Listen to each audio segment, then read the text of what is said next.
On the afternoon of November 19th, 2012, a 911 call was placed to the police department of Spankingham County, Florida. 911, what's the nature of your emergency? I've got a bit of a quagmire on my hands here. Can you tell me your name and current address? Yeah, my name is Stuart Pecan, and my address is... Okay, Stuart, what's going on today? I just got home from school, and I went into the living room to watch some Family Guy, and there's my whole family is dead.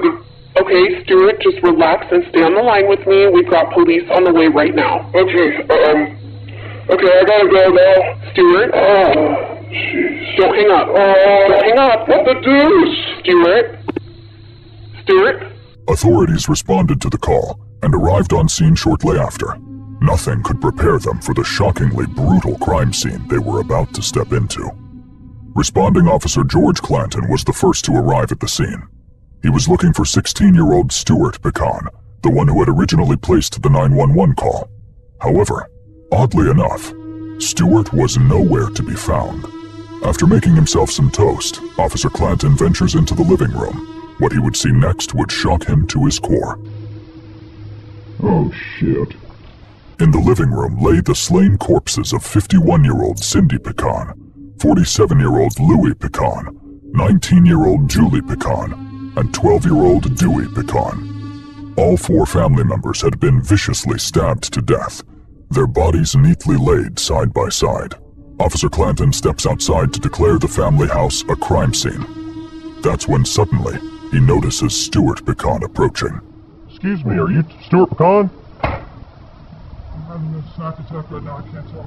In contrast from his tone on the 911 call, Stuart seems oddly calm and more focused on his snacks than the current situation. After experiencing a traumatic event, it's not uncommon for a subject to come off as eerily apathetic.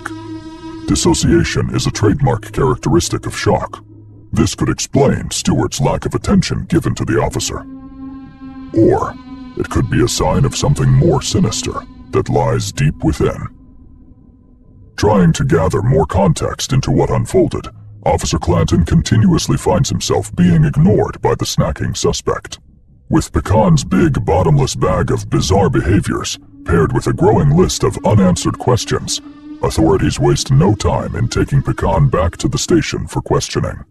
The following never-before-seen footage has been analyzed by a qualified team, including a licensed professional counselor, a licensed attorney, a former criminal investigator, and a former mobile waste technician specialist with an associate's degree in quantum criminology. Here's another one. Why do women have boobs? So you get something to look at while you're talking to them. Yeah, ask me to turn that off, please. I'm Detective Stuckman, this is Detective Walker. We're here to ask you some questions pertaining to what happened in your home earlier today. Stuart, now the main suspect in his family's slaying, watches the detective closely, seemingly holding his breath. His body language and facial expression are clear indicators that he could be hiding something. What were you listening to when we came in? What was that? It's just Family Guy, funny moments on YouTube. It's my favorite show. In his free time, Stuart would host the YouTube channel Everything Quahog, where he would provide commentary on the many aspects of the animated Fox sitcom Family Guy. His videos would include episode discussion, merchandise reviews, and fan theories based on popular characters. With a breathtaking 8,000 subscribers and continuing growth and support from his viewers, it would have appeared that the sky was the limit for young Stuart. At this point, the detective is well aware of Stuart's peculiar obsession with Family Guy, but still, he indulges in a friendly manner to establish rapport and make the suspect feel comfortable. Yes, Family, I have seen that. I think that's Peter Griffin, right? Yeah, I haven't seen that particular episode, but I recognize. He's right, he hits his knee on the mailbox and he goes, it's freaking so funny. Albeit a good impression, Detectives Stuckman and Walker are careful not to laugh at this bit, as they don't want it to be misconstrued as flirtation. Shortly after this, you'll notice Detective Stuckman begins a clever maneuver known as the whoopsie-daisy tactic. This is when the so-called good cop claims to have made an honest mistake, in this case forgetting his water, giving him an excuse to leave the suspect alone with the so-called bad cop, heightening the pressure. Anyways, I wanted to get started. I knew I forgot something. I had a water. I get thirsty pretty easily, you know. We're probably gonna be here a bit. Can I grab you anything? Yeah, water. Okay.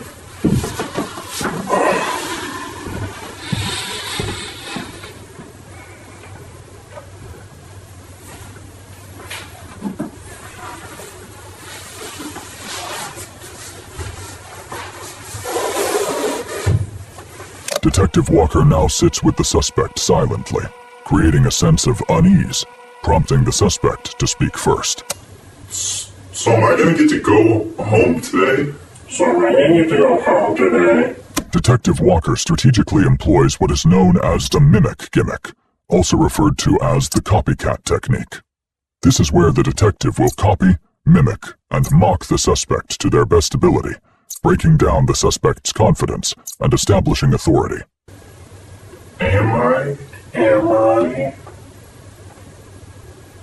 You copying me? Stop!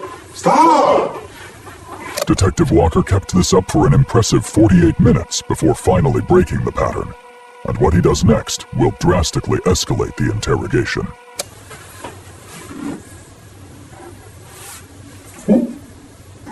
Cup your nose. You cooperate, you might get this back.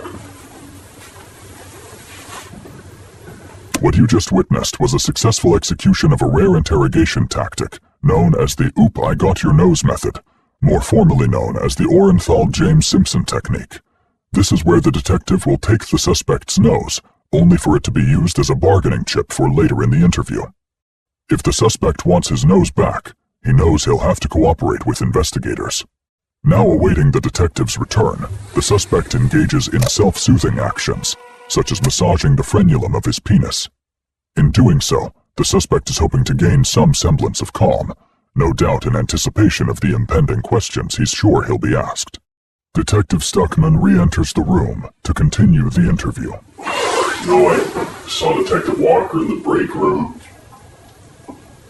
I think he had your nose. He was showing it off to inside your room anyway. People were having a good laugh at it. It's a beautiful nose. It's a nice nose. Thank you. If I were you, I'd want that nose back. I do. And I think I could help you get that nose back. Think of it, I scratch your back, you scratch my back. It's at this point in the interview Detective Stuckman finds himself jonesing for some chocolates. He faintly recalls having 2 Hershey's Kisses in his desk drawer. He leaves the room in search of the sugary sweets. This act, plus consuming the candies, was incredibly taxing for the detective, who in turn decided to take a short nap in his office. Refreshed and refilled, he returned to resume the interview 2 hours and 36 minutes later. All right, Stuart. You can call me Stewie. Okay, just a nickname. Yeah, I feel like it just fits me better than Stuart. Okay, that's interesting, because if I remember you tried to legally have your name changed to Stewie. Stewie Griffin. Actually, can you tell me a bit about that? Through a Freedom of Information Act request, we obtained court documents which revealed Stewart had recently attempted to have his name legally changed from Stuart Pecan to Stewie Griffin. This attempt was unsuccessful, however, as his mother and father had both declined to sign off on the request. Stewie Griffin just felt like it reflected like me as a person more. So I felt like that was me, as Stewie Griffin, not. Go on.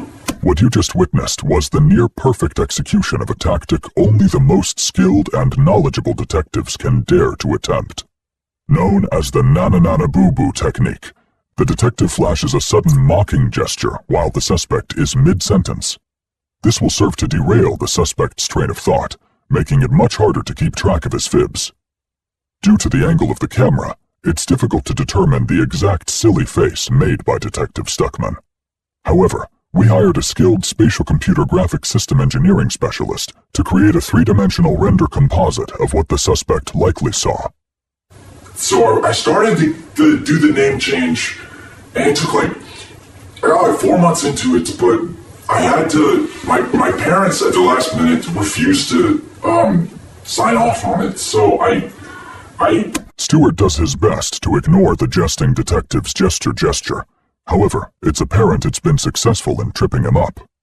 Pushing through the suspect's annoying ramblings, Detective Stuckman is setting the stage for what he's about to do next. I wasn't able to get my name changed. Your parents didn't allow you to change your name? No. Were you upset because of this? I know a lot of people have attachment to their identities, and names being probably the biggest signifier of your identity. Yeah, I was pissed as crap about it. It made me, really freaking pissed. But not like I do it. Did you catch that? Here, we'll play it again. Take notice of Detective Stuckman in the bottom right. Compounding on the recent na-na-na-na-boo-boo, the detective deploys its sister technique, the neener-neener. It leaves the suspect speechless. So let's talk about today. So I left school at the last bell, and then I went straight home, and I got home, and I opened the front door, and it was really quiet. And so I went to go put on some Family Guy in the living room, but then when I walked into the living room, that's where my mom and my dad and my brother and my sister ate. I want to back up. The detective is trying to establish a motive and lock Stewart into a story he can't go back on. You're saying you left school, last bell rings at 3:20 p.m., right? Well, we have administration saying you signed yourself out at 1:35 p.m. What? So you were not at school. So if you could help me understand. No, that's wrong. I left at the last bell. If they said that, then they just got the numbers wrong. You're asking me to trust your word over the administration of your school. Why would your name just show up? They freaking lied. I left it at 3:20 when the bell rang. I went straight home. So administration's lying? Yes. Are the cameras lying too? Detective Stuckman initiates the first big confrontation by revealing that he is in the possession of evidence that contradicts Stewart's original story. What cameras? If I were to tell you I had video proof of you leaving the school at 1:35 p.m. I'm trying to just help me understand, because everything's pointing to you not being at school. I was. They probably did within the time frame of what? I think you know.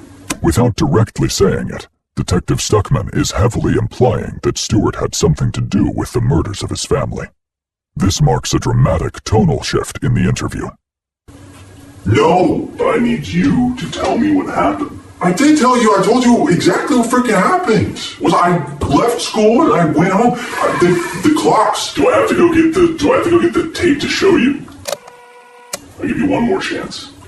When did you leave school? 3:20 at the last bell.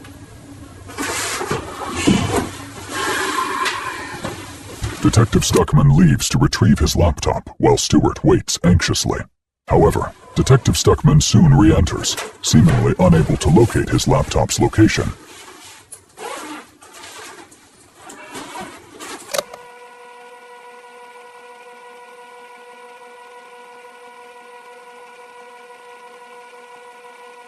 Finally, 5 minutes short of 2 hours later, Detective Stuckman returns, laptop in hand. Now before I show you this video, Your story's gonna stay the exact same. Yes. You left school when? In the last bell, at 3:20, I told you that. If it says on video another time, then the clock setting's probably wrong on the video. Clock settings don't explain this.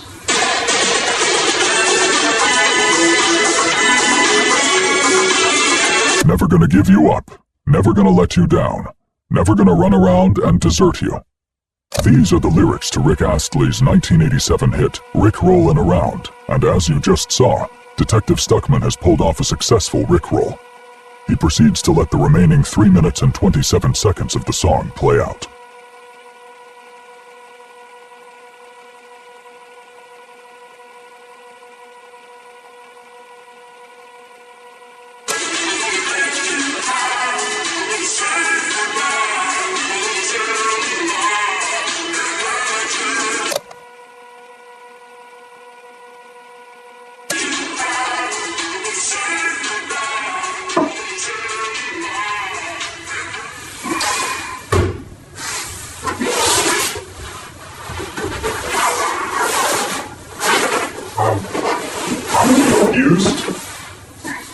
I'm confused.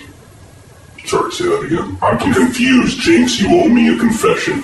Known in the criminal forensics field as a double whammy, Detective Stuckman hits the suspect with a perfectly timed jinx, just moments after executing an overwhelmingly successful Rickroll.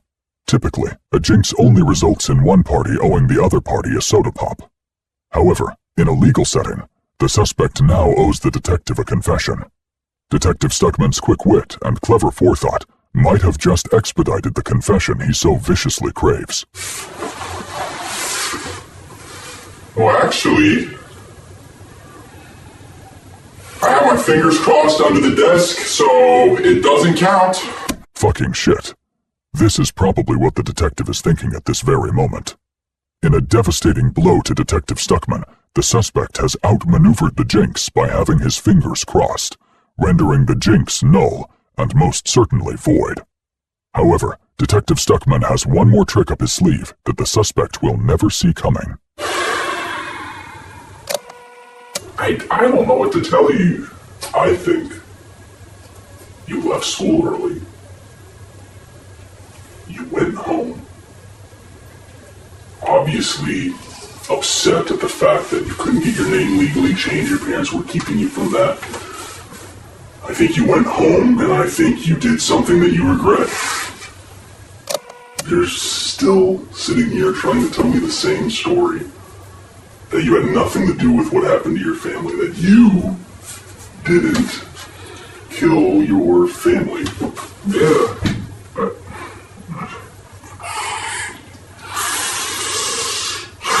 Is that what you're going to continue to say to me right now? Yes, I didn't kill my family. I already said it. I told you, I'm not lying. I did not kill my family. I just want to make sure that I'm hearing you crystal clear. You did not kill your family. I did not kill my family. That's all I needed to hear, Detective Walker. Throughout the interview, there was something right under our noses that most of you probably missed. On several occasions, Detective Stuckman can be seen checking the time on his watch that was strapped to his wrist. And this wasn't without reason. Mere seconds before Stewart uttered the phrase, "I did not kill my family," the wristwatch struck 12 a.m., November 20th. That's right. Opposite day. It was opposite day. The day when everything is opposite. With the confession he needed, Detective Stuckman calls Detective Walker back into the interrogation room to place Stewart Pecan into custody. Don't get up, son. Am I being arrested? Don't place your hands behind your back. On reviewing the footage, one of our hawk-eyed analysts pointed out that when the suspect stands up, his shoelaces appear to be tied together. Further combing through the footage would reveal that when Detective Stuckman was searching for his laptop, he had laid a trap that would only be sprung at the very end of the interrogation. That's right. While searching under the table, the detective had covertly tied the suspect's shoelaces together, adding the cherry on top of the proverbial sundae of justice. What did I do? I didn't do anything. I'm telling you, I didn't do anything. Stop.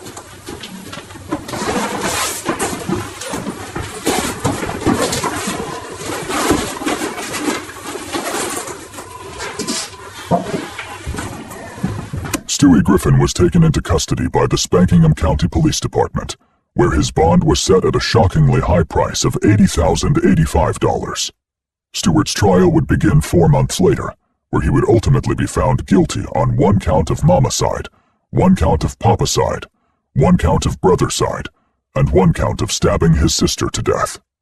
Despite his age, Stewart was tried as an adult, and a jury ultimately found him guilty on all charges, sentencing him to 4 consecutive life terms, with the possibility of parole after his second life sentence had been served.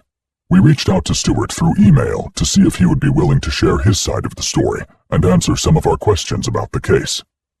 At first, we didn't hear back, but when Stewart finally responded, he stated that he would only participate in the discussion if we met his list of demands, including $35 be placed into his commissary account, a portable DVD player, and the Family Guy Freakin' Party Pack DVD box set collection, which is valued at $199.87.